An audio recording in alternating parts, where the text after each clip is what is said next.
Our guest is getting ready to release his debut studio album early this year, and while he's only in his early 20s, he's gone through an interesting musical journey, including an early stop way back on American Idol, and more recently has worked with producer John Congleton and songwriter Dan Wilson in the studio, now based down in Nashville, I believe. Please welcome to the EHM Virtual Studio, Briston Maroney. How are you? Woo! What's up, man? That was a very kind intro. Thank Well, you. you deserve it. You've been working really hard, and it's been certainly an interesting past year, I'm sure. Congratulations on the new album. It's almost time to release this, as we're putting this out in early part of 2021. It really was an interesting year. You were putting out EPs. You weren't able to tour. How did you spend most of the shutdown and the quarantine? Just getting so in shape, man. Disgustingly in shape. It's just so wild. I'm crushing like a 12-minute mile right now. That's I'm the way to just do it. You make the best of it. a specimen, a true athletic specimen. Um, Mostly watching movies, listening to so much music, reading all the books that I didn't read on my middle school reading list that I claim to have read at some point. Yeah, man, a lot of hanging out. Well, one of the interesting things about the past year, you've gotten a lot of exposure from a song from way back, freaking out on the interstate thanks to TikTok. What was that like seeing it grow online? But it was also from a very different time in your life too. Absolutely, man. Yeah, I never thought I would be thanking TikTok for anything ever. So it's really strange. I'm really thankful that it happened that way. In hindsight, it made me like really take a look at who I was when that song came out and put it into perspective in a way that it had not been put before. So to see it come to light in a really modern way, in a really like um, it just through a format that like kids I know are using. It was really strange to compare this person that I wanted to be and who I was 3 years ago with it being presented so quickly and so presently and so just like modernly. So yeah, man, it was. I have loved that experience. It's been so cool. You have evolved over the past couple of years, and for your more recent work, what was it like bringing your songs? And I know you probably worked with songwriters in the past back then too, but now bringing your songs to other people like Dan Wilson, and they are so personal to you, and to kind of give them and work with someone else on these lyrics. What was that like at first for you? And it was terrifying and really rocky and not the best at times, but it has like made me so much more willing to learn than I was in the past. So like yeah, getting to be wrong in front of people who have been right a lot is awesome, man. Like I would go through that experience 1,000 times over if I could. I hope I get to keep doing that. Like getting to do something that I thought I was doing perfectly at 18. In front of people who are kind enough to tell you that you're not is like the best you could ask for. So yeah, man, I've loved like figuring out what I was doing wrong and realizing that I get to now spend time correcting that and growing in those ways that I didn't know I needed to. Very mature take on it too, because a lot of people, this is how I do it or how I want to do it, but you're kind of it in a sense. It's very humbling too, but it's great that you want to be critiqued and you want to learn and grow as you go. How did you meet Dan Wilson? Thanks, man. He came into my life through I want to say the head of our record label, a guy named Steve Fabalski. I think they go way back or something, and he set us up with a right out in LA. So I got to go chill at his like beautiful LA home. We sat on his patio. That was the first time I'd eaten an avocado he filled it with olive oil, and put a little lemon and some salt in there, and I ate it, and it was fantastic. That is one of the many reasons I'm thankful that I met that guy. That's very funny. He's taught you more than just lyrics, but maybe that's kind of the point too about everything and inspiration Oh, for songwriting. I'd dude, imagine. totally. What Yeah, was the process like working with Dan on a song? really awesome. We talked for like 5 hours about the replacements and avocados and politics, and then he was like, hey, do you have anything you want to say in a song also? And I'd had a little idea. So basically we talked for 5 hours, and then for 1 hour, just like centered all of the, every influence from the conversation that we've had into a song. And then, yeah, like really cool to open up to somebody and just talk non-poetically, and then get to like push that in, and then, dive into a song that takes some poetic risks. Oh, I hate that I just said poetic risks, but takes some, like, I don't know, takes itself a little bit seriously to like to get to that point by just talking like two guys having a conversation was really cool.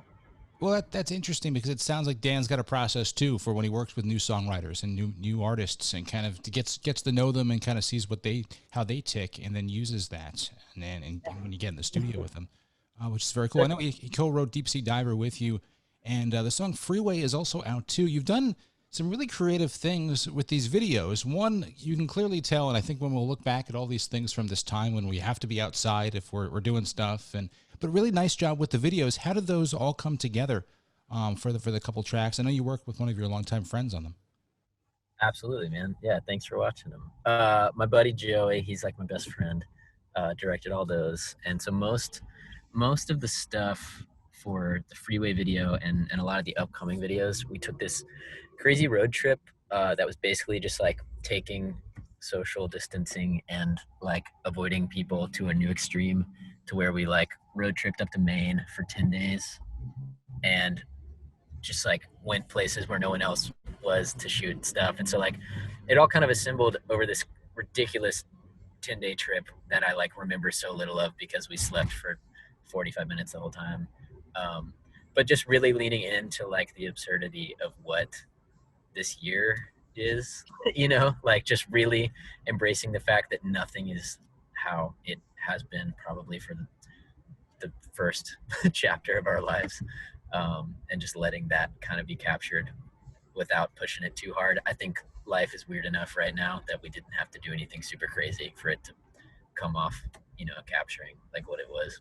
They were really well done, and you can tell there's a theme, obviously, with the numbers in 1 and 2, and there are more coming as well, I'd imagine, for a lot of different songs. I don't think it sounds so like pretentious to say. I hope I don't get in trouble for saying this, but I think I can. The label let us go and do a video for every song on the record, so we're slowly building them out and kind of building this narrative. And I don't think it's going to make any sense, but that's cool. Well, it makes sense to you. But what I also noticed too is it sounds like, and it was one of your longtime friends too, but it sounds like there was more than just one friend involved in this whole process, because you watch everything and that were involved. Yeah. It must be nice to be able to work with these people that you've known for a while, even as you embark on this new journey. Oh, absolutely, man. Like if I get the opportunity to work with my friends, and I'm going to work with my friends 1,000% over trying to like, get in a situation where someone there's just trust with friendships that like, you really can't manufacture, no matter how skilled someone is. So it's, I value that relationship so much in working together. Yeah, dude, these videos would not have been anything if I didn't have my like best friends involved constantly telling me to either take things more seriously or to take myself less seriously, and to like accept that I am who I am. No, that's great. I want to go back just a little bit, because I did, unfortunately or fortunately, however you look at it, see your American Idol audition video or something that was there. And what struck me was there was this 16-year-old kid talking about Bob Dylan. And that's not to say it was actually great to see, but not normal for that show. What was that experience like for you, to get on that and to kind of but you've been doing music for a while though, if I'm not mistaken. Yeah, man. Oh, golly. What a fun thing to unpack for the rest of my life. It will be like me trying to understand why the hell that happened. You came across well, though, I have to say, because and it's funny, you read the comments, and you probably shouldn't, but there are good ones that talk about the fact that, wow, this kid really has talent, and he's earnest, we're rooting for him and stuff. But it was nice to see, because it was clear, not that you didn't belong on that show, but you had a different type of vibe to you. And it might have been, what was it like when you finally got off that thing? It's nice to get exposure and stuff, but was it difficult getting back or trying to figure out who you wanted to be after that?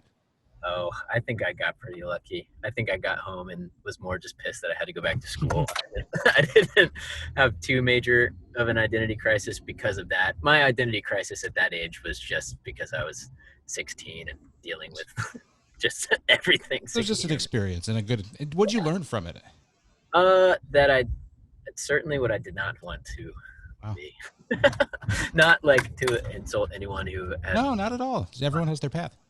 Yeah, man. I just learned that I was going to be a lot happier doing things on certain terms that was not involved in a Fox broadcasted reality singing show. You know, you came. If I'm not mistaken, have you come from a musical family, right? To a degree, man. Yeah, my dad loves music. Had a go at it for a while when he was younger, but my grandpa was kind of the guy who set me up playing. He was like the dude at the party with the guitar who like you didn't mind if he was playing a guitar because it was like he was just trying to make sure everyone was having a good time. And so that was like the core of where my love for music came from. Yeah. We mentioned Dylan, but what other artists did you grow up listening to that kind of inspired your sound? Prine was our big one, like within my family. So yeah, man, very tough loss this year for me and my pops. But yeah, that was just unifying songwriting and a dude who was weird, but I could still relate to with my dad and with all the people in the family. We could all agree that like we didn't know what the hell he was talking about, but we loved that music. I did read. Did you meet John Prine? I think you actually had a real grocery store moment, if I'm not mistaken. I read something along those lines. I just wanted to. I'm so glad I get to tell this story. Yeah, I didn't meet him. He had no idea that I have this story. But I was at home, just my buddy, my roommate at the time went to grab groceries. I didn't go with him. The sound is just like making this just like big old eyes. And he starts like pointing and then he flips the camera around and there's this dude checking out at the grocery store. And I was like, why the hell is he showing me this like old man in a suit at the grocery store? And then he runs out in the parking lot and is like, do you know what the hell you just looked at? And I was like, dude, no, I have no idea. And he was like, that was John Prine in an all black suit buying 50 boxes of graham crack. Like, so it was good to know that we shop at the same Kroger and we both buy a lot of graham crackers. Well, it's very funny because I wasn't aware that much of the legend of him at Kroger's and people handing him cassette tapes and trying to, but it's funny, you have almost the exact opposite story, which is great. It's a lot of graham crackers too. Yeah, man. I'm curious about a couple things. You recently covered the Samia song. You're on her covers record. Is there something in the movies? What drew you to that song? Because I spoke with her a while back, a couple months when her debut album, The Baby, came out, and she's really talented. I'm curious, have you worked with her before? Do you know her? Or? Did you want to mention to her that she was talented? God. How did that happen? Yeah, she was terrific. I spoke to you like September when this was a couple. Yeah. This is my girlfriend. Okay, well, that answers a few questions. All right. Yeah, it's up a lot. Yeah. I'm trying to think back. Did I know that? But no, I don't think so.